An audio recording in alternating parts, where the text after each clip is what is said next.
Okay, welcome to episode 30 of the Sumer Sports Show. I'm Eric Eager. I'm joined by Thomas Dimitroff. I I just got home from the airport. We just had a really fun set of days in Atlanta. Actually, just a day and a half, really, talking over product and all that. I continue to be, and I don't know, I think that you feel this way as well, Thomas. I continue to be incredibly you know, just impressed by the people we get to work with and the people that we get to spend our days talking football with. And it's great to be home. I have hair that looks like I slept on the airplane just an hour ago, which is true. And you're at your house in Atlanta where we were. So it was great to see you, and it's great to just chat football and product. It was great having you here in the group here. I mean, this was our first real meeting at Sumer North. Believe it or not, we would call in Atlanta, our Atlanta office, Sumer North. And I'm telling you exactly what you said. I left there. You guys all left, and I sat there for about 40 minutes in my area, in my Ames chair, quite honestly. And I was thinking, man, that is such a good, impressive group, and I just think we can continue to grow. We're raving about our guys, which we should. You did a heck of a job, as you always did. I mean, Paul Saban kicked butt leading the group, right? I mean, have him come in there and lead his group, the data scientist group that he brought in there. And that's what we did, just so everyone knows. We had an on-site. It wasn't all of our group, like all of our people, but it was a small scaled down group of about 9 or 10 people. And it was just really, really good. Did you leave there thinking, wow, we have a lot of work to do, but with this group, we're going to get it done? Yeah, I think so. It's so impressive, and just to give people who are listening, maybe for the first time, a little bit of background, right? Like when I was at Pro Football Focus, we had a group of very impressive people, but it was much smaller. And so when you think about what we're building at Sumer Sports, it's like getting to build things that took me years to build. We're trying to build it all in a matter of months. And it's because we have so many talented people, so many people who can, really understand the game and really understand what it takes to make really good data science models around the game, and obviously optimize around those. And then I think what really is great that sort of rounds it all out is, folks like you and Chase, Falvine, and the people that we have who have been in the league before, who have done this thing before. Being able to bring their insight as well. And it just really does, give me a lot of joy. It also gives me a lot of joy that we just hired Sean Syed, who announced that today on Twitter. Sean's a really great writer, great football analyst, somebody who we're bringing in with some expertise there as well. And as we continue to build this group, I'm always like, in awe of the talent that we have, and it really thrilled with what we're doing here. No, quite. If I can, I mean, this is a great opportunity for us both to laud, Paul Tudor Jones, our fearless founder and chairman. Look, we had a long talk, and I love this, and I know you do. I mean, yes, you can do this business virtual, and we did it for virtually a year being virtual, and we realized we needed to continue to come together. We need to spend quality time together. We need to ideate together. And I love the fact that Paul saw that. He's got some old school to him, of course. I mean, what is he, 68? He'll go toe to toe with any of you, be honest with you. But he knows how important it is for all of us to have that time and to really dig down with each other eye to eye. So I want to thank him, publicly on that, because that's not easy to do. We literally brought this group together and pulled this office together in about less than 2 months. Eric, that's a big move. Yeah. Well, no, and especially, exactly. Have sports have become more, online and stuff like that. And granted, there's obviously benefits to that. There's obviously benefits to you and I being able to do our show here, but I'm really looking forward to doing shows in Atlanta. When we talk about free agency, when we talk about the draft, just to give people a little bit of a reset here. We are starting an hour later than normal. That's because of, my travel. So we're going to wait a little bit to get some people into the chat. Just a reminder, if you like this show, if you are coming in, and our numbers are increasing rapidly on this show, please on YouTube. That helps the algorithm.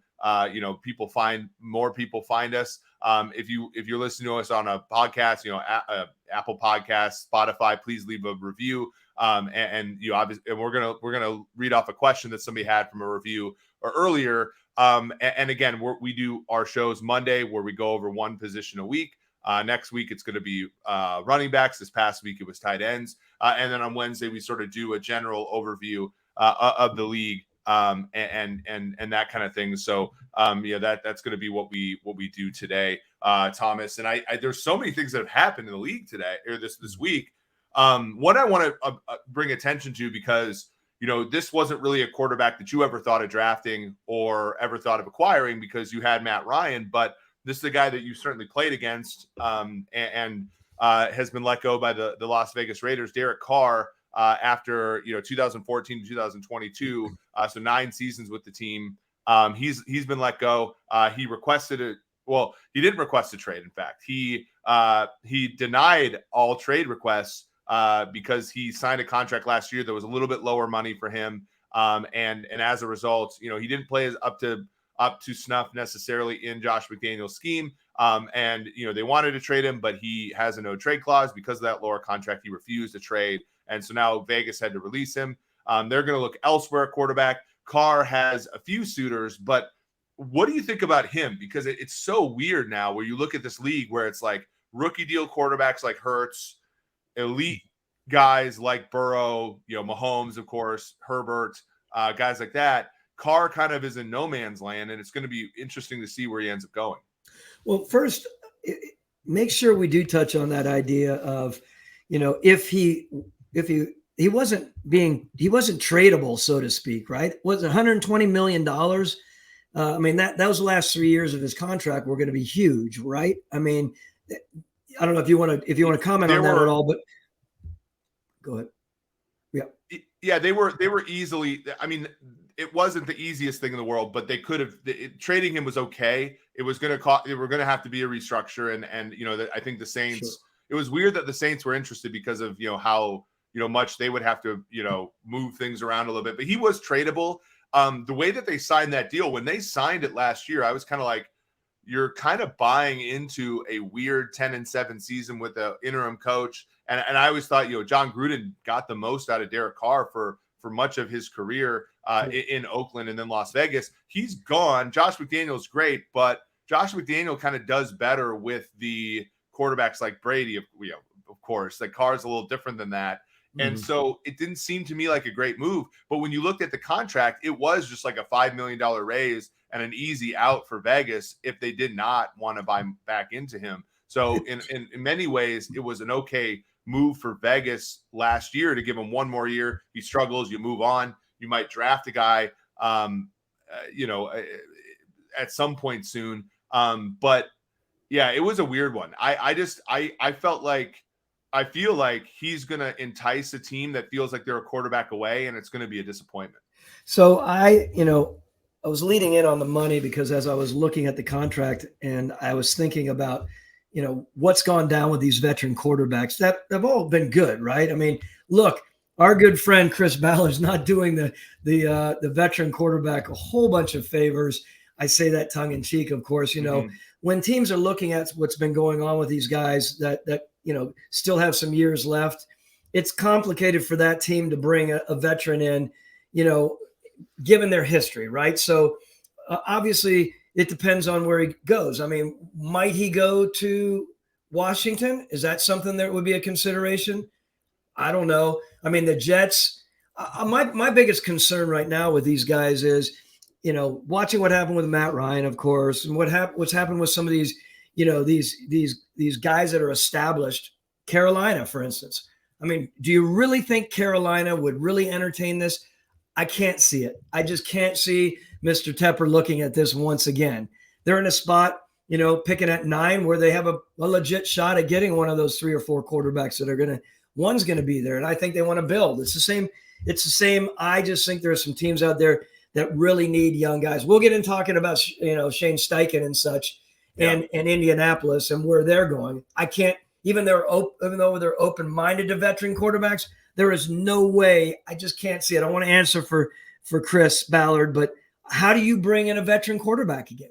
Yeah, I don't know if you can. I mean, I think there are two teams by virtue of their history over the last 5 years that absolutely will not entertain Carr. I think the Colts, to your point about Carr, I think the Ballard thing was so interesting because, when they were in Kansas City with John Dorsey, they had the Alex Smith type, right? And they were able to get to 11 wins. They were able to get to 12 wins. And that was kind of, and they waited and got their Mahomes, right? And I fear, and we saw this on Sunday, we gave them their flowers on Monday's podcast, but it takes an Andy Reid level coach, I think, to kind of get out an Alex Smith type to 11 wins, to 12 wins, and that kind of thing. And as much as I like Frank Reich, I think the world of him, he's not Andy Reid's tier, right? Andy Reid's a Hall of Famer. We're talking about him possibly catching Don Shula someday, right? Mm-hmm. So you can't, and that's why I fear sometimes it's sort of like with you, like you're one of the few people in the Patriot paradigm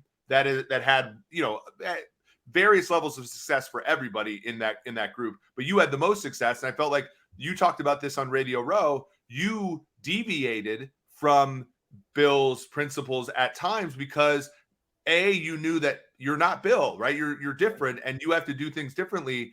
And I think with like Ballard, it's like Ballard looked at, and he planned to have Andrew Luck, let's be honest. But like after Andrew Luck, it was like, well, in Kansas City, we had Alex. And it's like, well, yeah, but you also had Andy Reid. And like, you're not getting Andy Reid here. So you might as well try. And then of course, Frank Reich, his former coach, is now in Carolina. And Frank Reich, in my opinion, a very good coach, not the tier of Andy Reid, but a very good coach. He was fired in many ways because they kept going to the veteran quarterback well. So now you have Carolina, you have Indianapolis, who I don't think are going to do it. You have the Jets, who I think probably will at least try to go after the Carrs, the Cousins, the Garoppolos of the world. Jimmy G is also a free agent, which I think cuts into Carr's ability to negotiate in these things. Although Carr's a free agent today, he can sign now, whereas Jimmy G has to wait until early March to sign because that's the normal league year. That gives him an advantage. So I look strictly from an executive standpoint, and when you look back and you do certain things as an executive, you're scrutinized, right? That's just the way it is. And you can do it 1 and 2 times potentially. But all of these guys that are looking at quarterbacks are going to be scrutinized for other reasons. I mean, Chris is going to be scrutinized for other reasons just on the veteran quarterback side. I mean, when you start thinking about the different organizations that might dabble into David Carr, you start thinking, what are the repercussions of doing that and not maybe going for another younger one? I mean, that's going to be tough for the Jets, right? I watch that really, really closely, and I'm thinking, okay, how does that play out for executive for the team builders there? I know someone made a comment that why do I always say team builders, right? I mean, but Joe Douglas, and I've said this time and again, he is a very good team builder.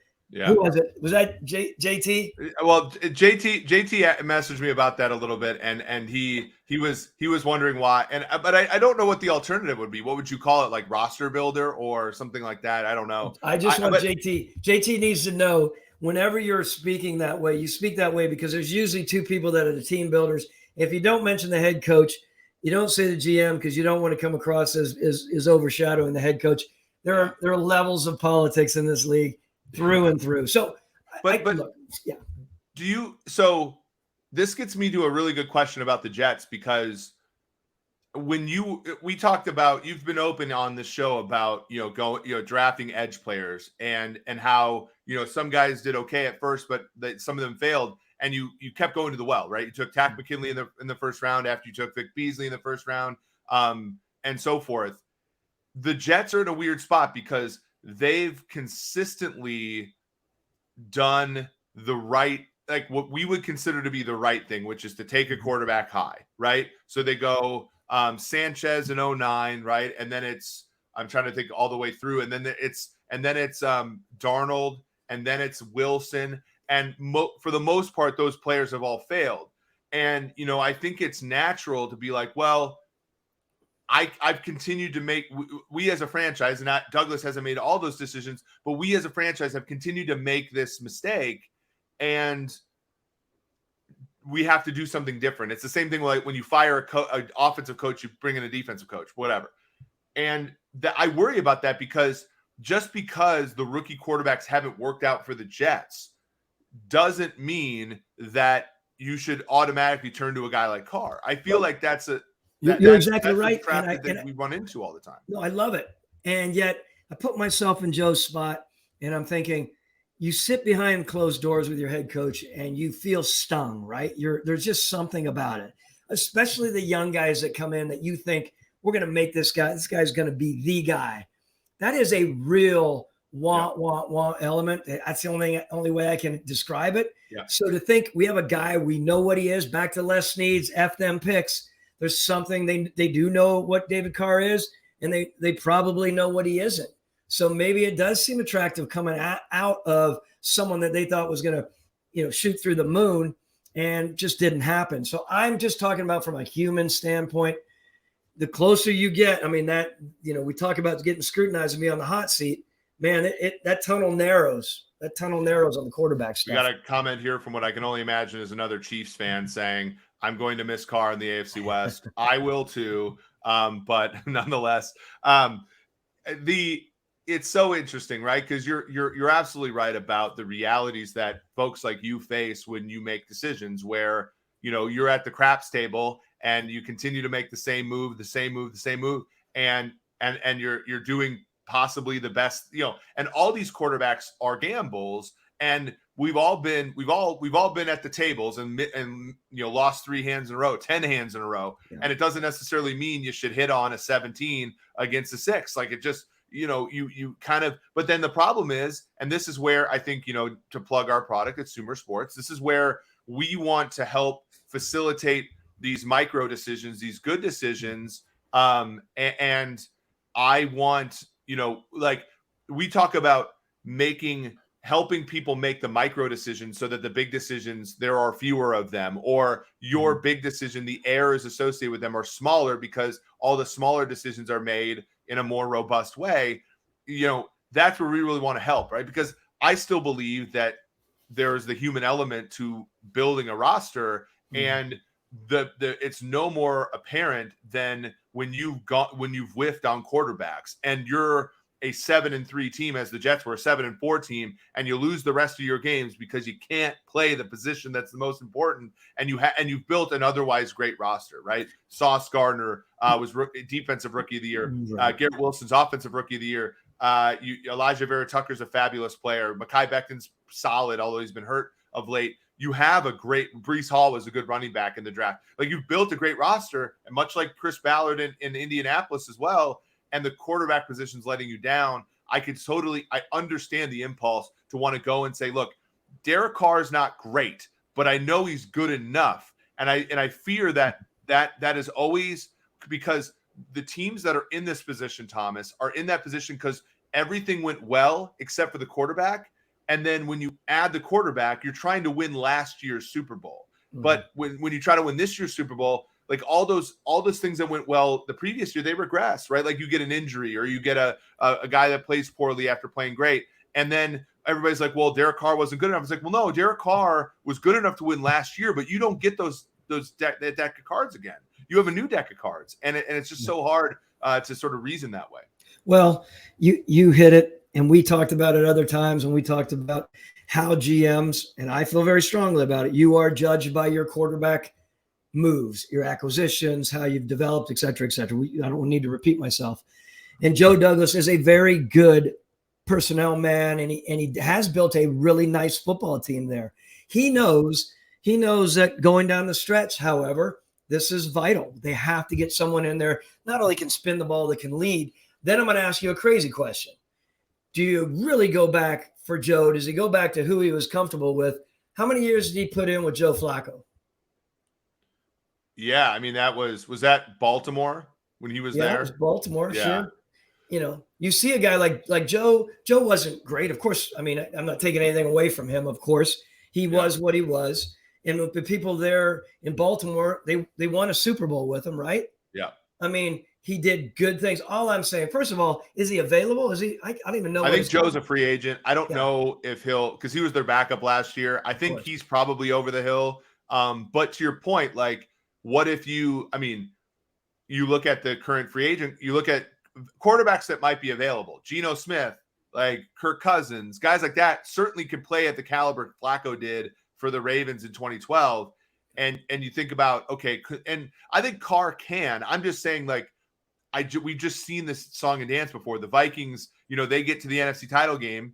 They should have been playing you guys, but they played the Eagles. They got killed by the Eagles. And then they're like, all we need is a quarterback because we have the number one offense and all this kind of stuff. And then they bring the quarterback in, and that defense goes from first to fifth, and it's not enough, right? And then everybody's like, well, why isn't Kirk Cousins good enough? It's like, well, no, you signed Kirk to win the 2017 Super Bowl, but you have to play the 2018 season now. And everything kind of regresses. And like, so it's just hard because, again, and this is where Sumer Sports, again, our algorithms will say, look, you have the number one defense in 2017. You should expect to have between the number one and the number 10 defense in 2018. And if you have the number 10 defense, a guy like Cousins is not going to hack it. And that's, if your goal is to win the Super Bowl. And I think like a lot of guys are like that. We see that with, even like Russell Wilson, who I think is better than those guys, but obviously had his regression, but you saw it, like, even going all the way back, like the 2000 Ravens, remember them? They won the Super Bowl, and Trent Dilfer was like, he completed like 8 passes a game that year. So then they go and get Elvis Grbac, right? Like Elvis Grbac is the Derek Carr of back then, right? And Elvis Grbac, as you remember, he was cut. He lasted 1 year, right? And like all these kind of like, I just need to get good enough at the quarterback position signings, they never end up being that good. Even down to like Matt Ryan, who is a Hall of Fame caliber player, but at this stage in his career, the Colts thought that they were pushing themselves. Oh, you just got to be better than Carson Wentz. Well, no, because when things break down, things broke down in Indianapolis this year more than they did for Wentz. And so, the bar for Matt Ryan was not Carson Wentz. It was Carson Wentz plus all the slack he's got to pick up when the team gets worse. And obviously Matt had, is a little older and it couldn't do it. And of course, so it's just hard because, that I don't know. It's just hard because there is no middle-class quarterback contract. So you can't like just kind of get a middle-class quarterback for the correct price and build a team around him. You got to buy fully into that guy. You got to buy fully into it. And let me backtrack. In no way was I suggesting that Joe and company and New York should ride with Joe Flacco. I'm just saying he was around a Joe Flacco, and Joe wasn't. Joe wasn't. He had midline to him. Of course, he would shine. I don't want to dwell on it. All I'm saying is you get to a spot where sometimes you're like, what in the hell do we do here? What is the best way to approach that? What do they pick? They're 13th, I think, right in the draft. Yep. I think the Jets are. I mean, they're in a spot where they may just get out of that attractive spot, right? Unless they have to move up, and they might. Who knows? Try one more time at a rookie quarterback, but. I'm just saying it is unnerving, and this might be ripe. I think, isn't there who just took the quarterback job there? Isn't Dowling? Isn't Dowling's a? They got rid of Mike LaFleur and they brought in Nathaniel Hackett to be their offensive coordinator. But their quarterback coach, I thought they just brought in. I think it was Dowling. Yeah, let me look. Check out who that is. Rob Calabrese. Is that who it is? Okay. Yeah. Who else is on that? I was just thinking, like, who usually if there's a connection there with David Carr, maybe there's more apt to come in there and feel comfortable with him. Yeah, no doubt. It's going to be an interesting one. I think the Jets will be a great offseason topic because they will. I mean, they're going to make a move there. I think Salah has tipped his hand. I mean, I think the smartest play would be to draft, the quarterback that falls to them because their roster is so good. They don't necessarily need a starter right away. But then they sign a veteran guy and they make him compete. And then, if Zach Wilson ends up being the guy too, then that's a good problem to have. I wouldn't bet on Zach Wilson being the guy. But there's always a non-zero chance there. The Cardinals, Thomas, they hired Jonathan Gannon. It had taken a while. They had interviewed Eric B. No, they didn't interview Eric Bieniemy. They interviewed Lou Anarumo and many others. They go the defensive coordinator route after a few years of the offensive-minded coach route in Cliff Kingsbury. Gannon, I think, obviously, number one defense in the NFL this year. That's a really good accomplishment. Mm-hmm. I do, though, and I know, this is maybe unfair, but the last time the Eagles were in the Super Bowl, Matt Patricia gave up a ton of points and struggled. right before he went and took the Detroit Lions job. Gannon obviously coached it better. That 2017 Patriots defense actually struggled for much of the year, and then of course struggled in the Super Bowl when they got beat. This Eagles team had a relatively easy schedule, but were very dominant. They go and they lose to Kansas City. I think there's no harm in that, but they did basically blow a 10-point lead in the second half. The Chiefs had 230 yards in front of them in the second half and gained 229 of them. And the only reason they didn't gain 230 is because McKinnon took a knee on the 1 yard line because the Eagles were trying to let him score. So obviously when they were tested, that Eagles defense struggled. What does that mean in terms of Gannon here? Do we take anything from the Super Bowl, or is it the bigger body of work that he brings to Arizona, come next year? No question, it's the bigger body of work. I get it. And I also understand, make no mistake about it, they were sitting there probably with the pen in the hand ready to sign the contract, and it went down the way it did. And I can only guarantee, I shouldn't say I could guarantee, I can only imagine that there's Michael Bidwell going through what he went through here recently with all the big signings and everything across the board, big important people. And he goes to his first-time general manager a month in, or whatever, less than a month in. Yep. And I'm sure Monty Ossenforth is pushing it. Yes, this is the guy. And that's, you want to talk about an unnerving situation as a first-time general manager. And you have to, I did it with Arthur. You have to swallow deep and you have to say, yes, sir, he is all worth that. And I've done that in free agent signings, and I've done it in big decisions. This is a really, really big decision for Monty coming out the gate. Again, knowing what your owner has been facing with a quarterback and my good buddy there, Steve Keim, like that's tough. He's got contracts. There's stuff going on. Let me backtrack a second here. I think Jonathan Gannon is a good football coach, no question about it. He's by the way, a little aside, St. Ignatius, Cleveland guy. I talked to people about him. He was in Atlanta when we first came in, right, in 2008, and we didn't keep him there. Remember, he went from there, and Les Snead was there with him. Really good guy. Talk about a guy, he's not a big guy, big old handshake, and he looked me in the eyes like, I want to be here. I know you guys aren't going to keep me here, but basically you'll see me in the future. All the years we would cross paths, and I always respected who he was. Here he is, a head coach. Remember, though, he left us in Atlanta. He goes to St. Louis and works for Les as a college scout and as a pro scout, right? Pro department.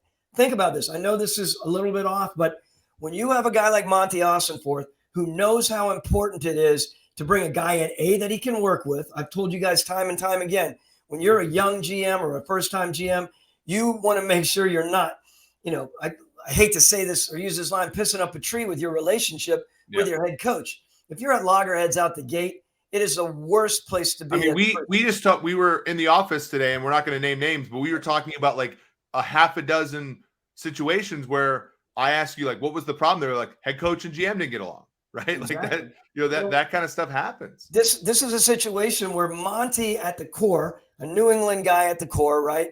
He knows how important it is to have a guy that's into scouting, who has a passion for developing.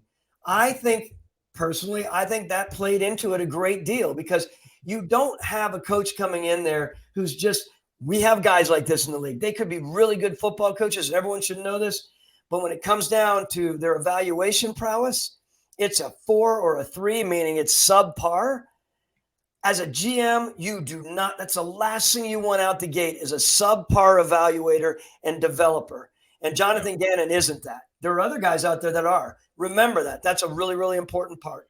Yeah, I thought what was really interesting about Gannon, because, back, and actually this was spurred on by when we first started working together, but I would make these KPIs, and I would always notice that the Eagles defense in 2021 was some of the more, and now I would say unimaginative, in that they didn't disguise coverages. They didn't do stunts. They didn't do everything. And I came to this realization because they made the playoffs, and I felt like they hid their defense really well in 2021, meaning I thought Gannon did a really good job of understanding that they didn't have a ton of talent there. And he, instead of trying to make it super complicated and super, unwieldy and failing, he basically said, look, I'm going to play a vanilla defense, and we're going to we're just going to try to get on the green, to make a golf analogy, with this set of personnel. And they weren't great, and they got killed by the Bucs in the playoffs and all this kind of stuff, but they made the playoffs, right? They made the playoffs in year one of the Sirianni regime.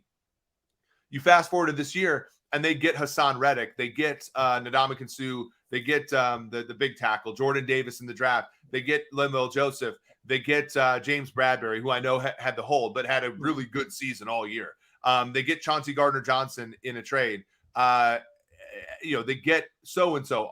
They get all these players, and funny, he actually can run a real defense and be number one overall. Like I like that, because when you look at, and I know we're not like breaking any ground here. This Cardinals roster is not good right now. When you look at obviously Kyler Murray, he's only got a $16 million cap number. He hasn't even gotten to the hard part of his contract, but he's injured. He's not going to play right away. He's got an ACL. DeAndre Hopkins has a $30 million cap number. They're going to either cut or trade him. They only have one defensive player, Thomas, who makes over $7 million a year, and that's Budda Baker, who's a nice player, but that's a safety in a league where, you need more than just a safety. They spent a first-round pick, and we talked about this on the last podcast. They spent 2 straight first-round picks, one on Isaiah Simmons, one on Zaven Collins, on inside linebackers. And I know Simmons was kind of special coming out of Clemson, but those are other positions where the surplus value is not as high as if you're drafting defensive ends, corners, offensive tackles, wide receivers, quarterbacks. And they're dealing with it now. And I think Jonathan Gannon being able to at least have a respectable defense in 2021 when they didn't have great personnel, that bodes well, I think, for the at least immediate future for the Cardinals in an NFC West where, the Rams will be back, Niners are already great, and the Seahawks made the playoffs this year. So that organization right now, given what they were dealing with, unfortunately, it's imperative that they kick it off well, right? It's imperative that free agents want to come there. They want to play for the head coach. They want to be around Monty Ossenforth as a GM. They want to be around Michael Bidwell as an owner, right? That's really, really important for them.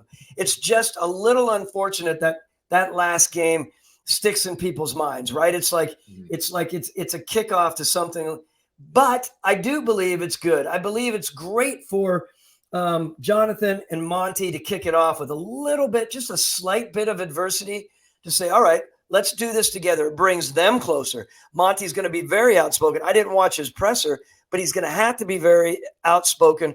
And it does jive for the free agents that are possibly going to be coming in there, for the draft people, that they believe in this new tandem. I think it's really, really important. Yeah, I agree. And I think that'll be it'll be interesting to see. And obviously, we're rooting for the Cardinals because there are great people in that building, and there are, obviously, you never want to see the adversity they had this year.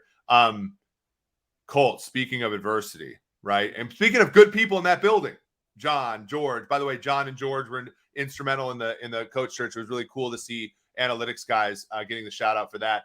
They hire Shane Steichen. And I know, we've done a little bit of work on the coaching side for prospective clients and stuff. And, Shane Steichen always does well in the ratings. And there's a couple reasons why, right? So Steichen, just to give people a little bit of a background, he was the quarterbacks coach for the Los Angeles Chargers in the Anthony Lynn era. And Justin Herbert's rookie year, he took over as offensive coordinator, did wonderfully, right? Justin Herbert set rookie records in the NFL for, basically quarterbacks in their first year. Steichen was wonderful there. Got caught up in the Anthony Lynn firing, of course. And then so he goes to Philadelphia. And as one wants to do, Nick Sirianni, who did not call plays in Indianapolis, wanted to call plays and sort of show his mettle there. The Eagles struggled out of the gate in his first year as the coach. And to Sirianni's credit, he gave Shane Steichen the play calling duties about halfway through last year. And funny, they started winning and they made the playoffs. And of course, a Super Bowl capped off by an offensive performance that was amazing by the Eagles against the Chiefs. It's a shame they didn't win. So this is one where, at opposite of Gannon, I think Steichen, you've seen the ascension, and it's been almost completely monotone up in his career. And I think about, where this team is now. They're sort of in a similar position roster-wise. They have DeForest Buckner, who may or may not be traded. They have, Quentin Nelson, who's very good, but the rest of the offensive line is porous. They have a great running back, some young tight ends who are good, wide receivers with Pittman, who's great, but not a ton of depth there. And they need a quarterback, and they need a quarterback soon. And so this is going to be a place where I think, much like the Eagles were in 2020, they're going to go ahead and draft one, and they're going to let Steichen develop what will now be his third quarterback on a rookie deal to heights that we've seen from Herbert and Hurts. And I'm bullish on it. I'm bullish on the Colts here, and I'm really happy that they made this decision, because I think Steichen is going to be a very good head coach. No, look, I completely agree with you. Without belaboring the point, Chris Ballard, coming off of veteran quarterback stuff from the very beginning, thinking he was going to ride a long, long journey with luck, and of course that didn't happen. That you're in a spot as a GM and your owner, and you're thinking, my God, we have the 4th overall pick, right? And we're going to have an opportunity at one of the two best, whatever happens there, and we're going to get the right guy to develop him, come hell or high water. And I think it's a really good move for them. Look, I have my thoughts. I wanted Dan there, of course, just because I wanted Dan Quinn somewhere. The defensive coach right now is not probably for that organization. And again, back to our earlier comment, Chris has been lauded for many, many years, Chris Ballard, on the way that he puts teams together. And he's got a really good eye. And the quarterback situation's been a little bit elusive, and it's important for him to jump back in and get the right one, and the right one to lead him in it. And it seems like it's Shane. Yeah, absolutely. So Matt Ryan right now, cap number next year of $35 million, but pre-June 1, you can save 17 by letting him go. Post-June 1, no, they just don't have post-June 1 because he only has that 1 year left, I believe. Yeah. So it's about 17 to let him go. They do have building blocks. I mean, the thing about the blessing and a curse of Ballard is that he does draft well. Like the Shaquille Leonard, Darius Leonard, he's been great.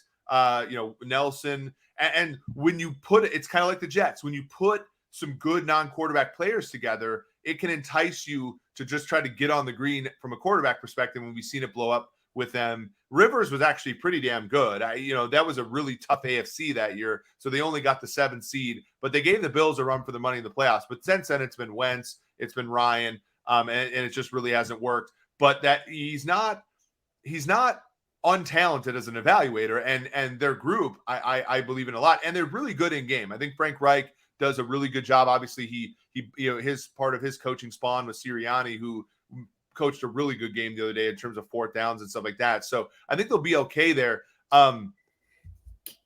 Quarterback. Can I say that for 1 second? Because I think it's important that we touch on Jeff Saturday. Yeah, I am, because I watched what was that, a Twitter, whatever he did from the boat. Yeah, I didn't allow myself to watch that. I think in North Georgia. And, I know this for a fact, the people that know Matt Ryan, he didn't say it to me, so I'm not quoting him, but that was, of course, one of the very, very toughest years of his career and probably life, the way that things went down, and then you flip that over to, again, back to Chris Ballard as a GM. You need something fresh. You need something to pull that group out of that, because there's a little bit of a cloud looming there, and Chris is the one to do it. So is Shane to do it. The quarterback is to do it. Because after that delivery, from Mr. Irsay, had a lot of people wondering the direction, of course. And I'm just glad that they stepped back, and Chris had enough insight, not only Chris, or enough push and drive to have, his owner step back and realize that it's best they go in a different direction. Very, very important. And I think it's very important for a lot of the coaches out there. I'm sure the coaching profession, as you can imagine, they'll tip a glass or two when they're in Indianapolis over that one. Yeah, for sure. And it's not that anybody doesn't like Jeff Saturday. I'm assuming he's a delightful guy. He seemed like he was a great player when he played and everything. It's just, and it's a little bit with, I feel this a little bit as an analytics guy, right? When you jump the line a little bit because you have a skill set that's different, like people do, you do have to pay your respects to how the game has been built before you. And I think that there's an aspect of when you jump the line that much, you have to expect people to have some consternation towards the process, just because there are people that work really hard. And as you said, like Jonathan Gannon, he looks like a young guy, but he's been in the league forever, and he's finally getting his shot. And and it's one of 32. Imagine, of course, if one of those 32 were taken by somebody who didn't put in that level of work that you did. There's obvious frustration there. I think. And actually, we shouted out JT O'Sullivan earlier. JT runs a YouTube page called the QB School, and it's fantastic. If after you're done listening and watching all of the Sumer Sports Show podcasts, go ahead and give the QB School and JT O'Sullivan a listen. I actually watched the CJ Stroud one that he had the other day, and I can't help but think that in that offense that they're going to run in Indianapolis, if for whatever reason, Bryce Young goes, and then, let's say Will Levis goes, I think CJ Stroud would make a very good. I think he has the potential. When you think about this, Thomas, like you have kind of the toolsy guys, the Mahomeses and the Herberts and then you have kind of and I don't mean to damn him at all here, but like you have the Mac Jones types where you plug and play, right? They don't have a high ceiling, but you plug them and play them, and the roster is competent around them. They can be good faster than some of the toolsy guys are good because they already are they're limited, but they're already ready to play. And I think Stroud is that guy in this draft. I think when you look at Anthony Richardson, very toolsy, a ton of like, if you get him with the right coach in the right situation, he might be the best guy. Will Levis is similar, but they're neither one, I think, are ready to play right now. I think Bryce Young might be, but again, he has size issues and stuff. I think CJ Stroud is the most ready to play guy. Does that mean he's the best guy? No, but I think if he went to the Colts at 4, they would be going places, I think, right away. I do too. I'm really interested to see what he can do, of course, out the gate. And I'm a big believer. Get that run game going, Chris and Shane. Like move it, make sure that there's not a ton of pressure on him, at jump start, because it's obviously important. But anyway, I know we've spent a lot of time on Indianapolis, and like you said, this is not a dig on Jeff Saturday. It's a principle, and I think they're heading back into the direction they need to be heading. Yeah, and to your point, let's move a little bit here onto the Bengals. I'm going to the 3 things Eric believes here with the Cincinnati Bengals. One second here, talking about the Bengals future, and I'm going to read this. Pretty word for word here. So one thing that I believe is that the Bengals are a top 3 team in the AFC. I think that's plain. I honestly, if you're a Bengals fan and you're angry about that, I'll give you a top 2, right? I think you're probably you're on par with Buffalo. I think Buffalo's got a great squad. They ran out of gas this year.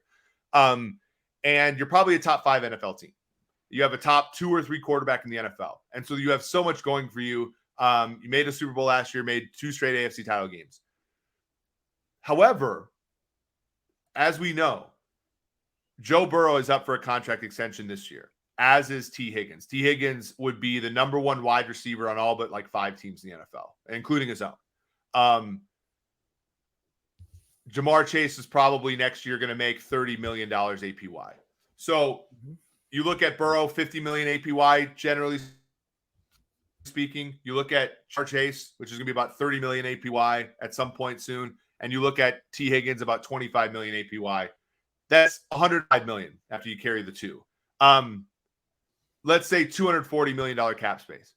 You're basically looking at 45% of your salary cap in the future, if you're the Bengals, if you retain all 3 of these guys, is going to be spent on 3 players.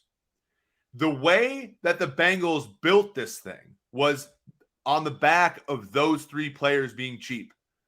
And they were able to get, Trey Hendrickson in free agency, DJ Reader in free agency, La'el Collins in free agency, Ted Karras in free agency, the whole secondary, Chidobe Awuzie, Von Bell. They were able to franchise tag Jesse Bates. They were able to sign Mike Hilton. I think this is going to be a crucial 2 years for the Bengals, because are they going to be an afterthought and that was a cute little run they made. They made a Super Bowl once and to never return? Or are they going to, like, what are they going to do here? Like, are they going to make the tough decision and trade T. Higgins, or are they going to do what Kansas City did and try to accumulate as much draft capital as possible, throw as many numbers that way? I think we look at the Bengals now and we say that's a top team in the AFC.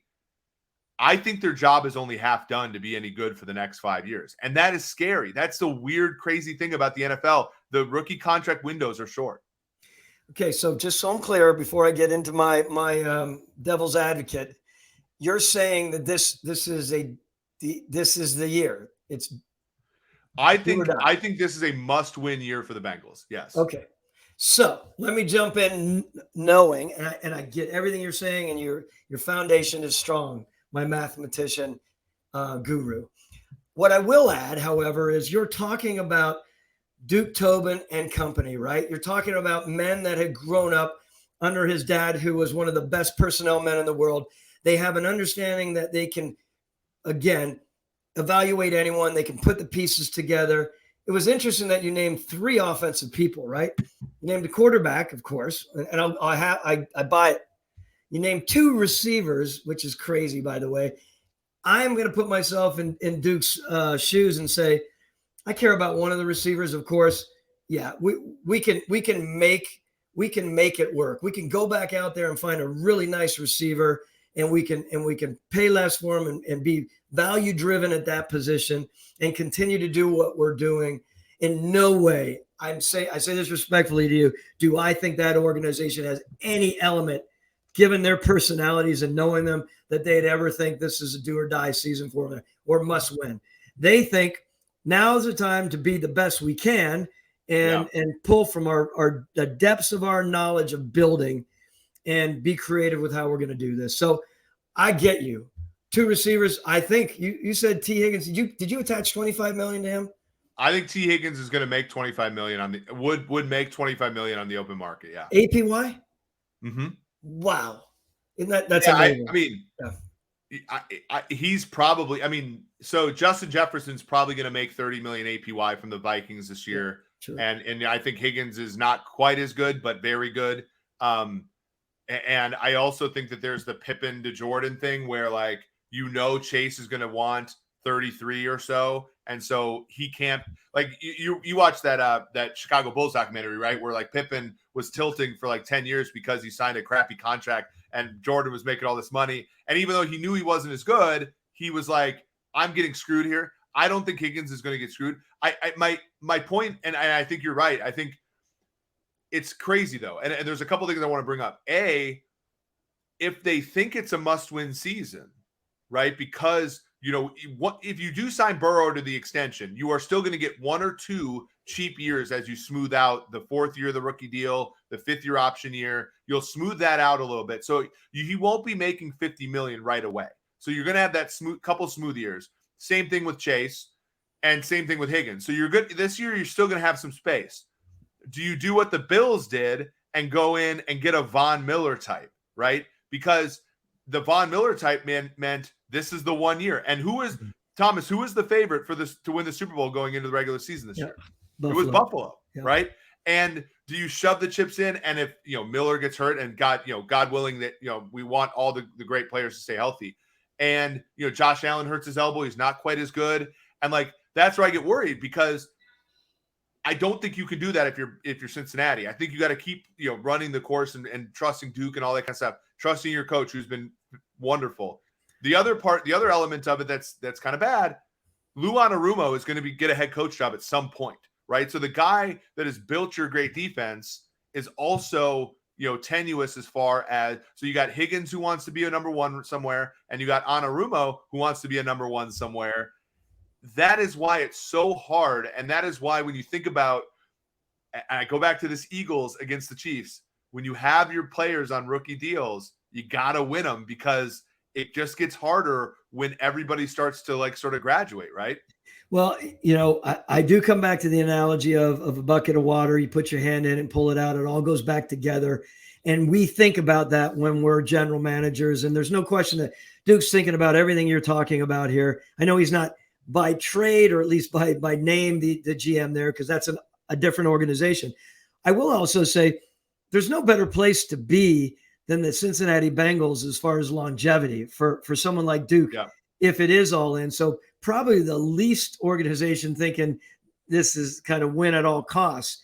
And I go back, I'm probably a little PTSD about it back in the day, somewhere along the way. You might have written an article on me, TD's going all in on this or he's done, because I had that hanging over my head. And never once in my life as a GM in Atlanta did I ever think it was all in. You know, when we signed Matt, we signed, you know, Ridley, and we signed, as probably after we signed Julio to $22 million. And by the way, when we signed Julio to $22 million, a little aside, and when you start talking about 30 and 33, that blows me away. I took so much heat for that move.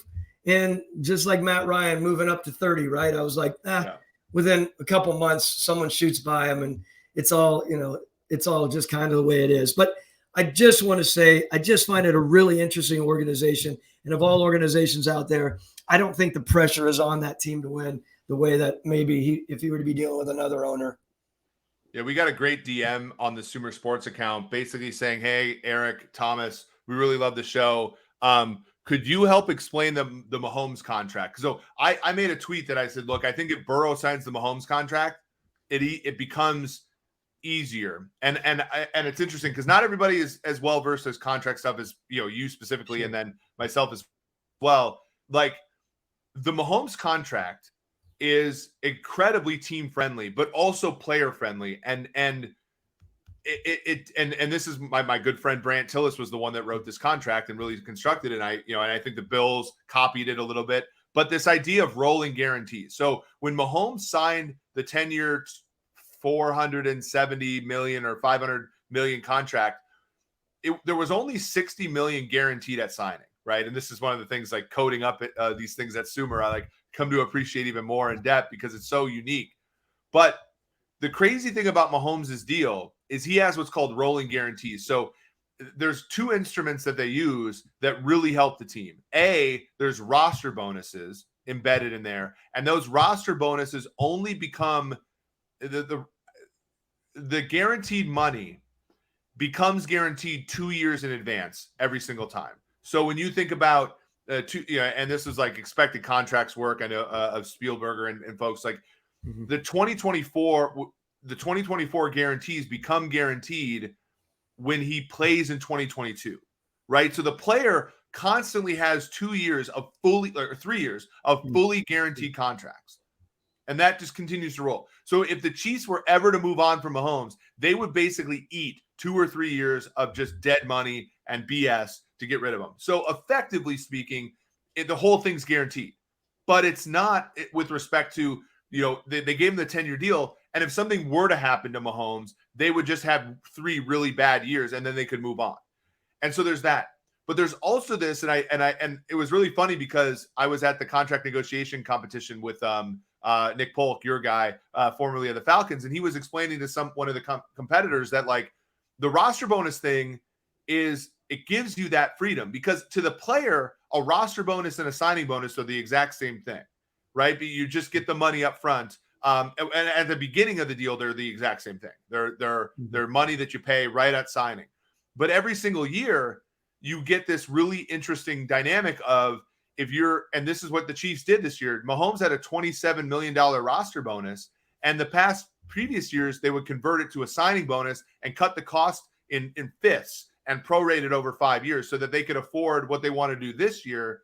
And still like, and as the cap goes up, the relative amount of that money goes down over the years, right? So it's an instrument that teams will use. But this year, the Chiefs paid Mahomes' roster bonus in full. They gave him a $27 million check and assigned it to this year's cap completely, which means next season, they don't have to – they've got that money, and Mahomes is going to get that $27 million this year no matter what. It's just how it was, accounted for. And so Mahomes' deal every single year has this big roster bonus that the Chiefs can decide whether or not to pay it full or to cut it in fifths and prorate it out. And they basically decide to do that dependent upon where the state of the roster is. The 1 year that they lost Mitchell Schwartz and Eric Fisher, they had to cut it in fifths because they needed the money to get tackles in the building. Last year they didn't. And so that deal gives the Chiefs a ton of flexibility while also giving the player the money that he's worth on the open market. And that to me is like, if Joe Burrow can do that for the Bengals, I think that the Bengals will not necessarily have to do what the doomsday scenario where it's this year or nothing. I think that if he agrees to a contract like that, then I think that they're in business. And there you have it, everyone. Professor Eager. No better way to explain. No, that's really impressive. I'm sitting here. Yes, I've been around a lot of contracts and a lot of smart people negotiating these contracts over the years, and that was very well done. You've teed yourself up to be a general manager. We're going to work on that. We're going to keep working on trying. We'll try. I'm just enjoying being the co-host with you here because it's really fun to chat about these things. Really good job. Really good job explaining that. The last thing I'll ask you about this Bengals thing is, when it comes to trading a guy like T. Higgins, how do you, because I think T. Higgins will come with a first round pick, will come with the added cap space. Like, does that really is there a difficulty there given how much he's accomplished for the team? Even though I think everybody knows you're trading him to go get a promotion somewhere, to be a number one receiver. Is that easier than trading a guy like Tyreek Hill when he's your one and you're really doing it for relief? Like, I feel like that's the one, like, we both agree here that they probably have to trade him, but is that a difficulty for the locker room and things like that?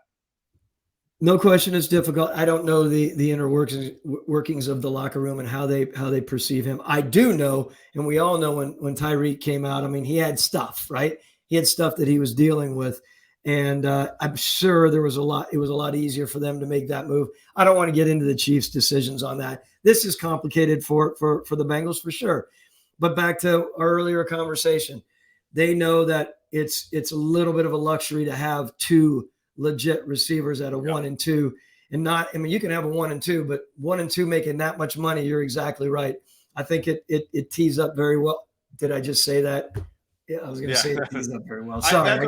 That's what a great host will do, is they'll tee you up for the play on words there perfectly. Okay, cool. This has been a lot of fun.